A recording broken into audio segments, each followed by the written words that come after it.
रे बाबू रघुनंदन देखली हॉलीवुड अखबार में लिखल रहे धोखा दिया मेरे यार ने पहले बाबे जहर प्यार में हो पहले बाबे जहर प्यार में हमारे यारवा काका पहले बाबे जहर प्यार में हो पहले बाबे जहर प्यार में।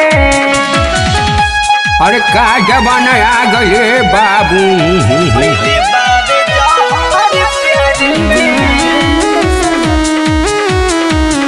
पहले बाबे जहर नहीं चाकू नहीं छुरी नहीं तलवार से उसने तो मर्डर मेरा किया है प्यार से।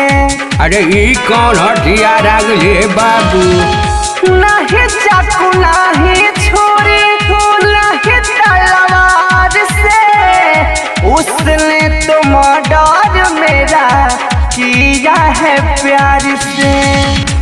मिलने आती थी वो तो रोजगार से अरे बोल घर कहिए का रे बाबू मिलने आती थी रोज वो दुकान से पहले बाबे जहर प्यार में हो पहले बाबे जहर प्यार में हमारे यारवा काका पहले बाबे जहर प्यार में हो पहले बाबे जहर प्यार में।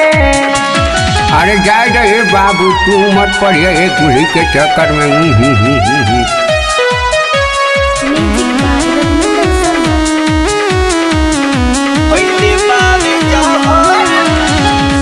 सूजित को मारा उसने अपना बना के माइकल मुकेश को सपना दिखा के। अरे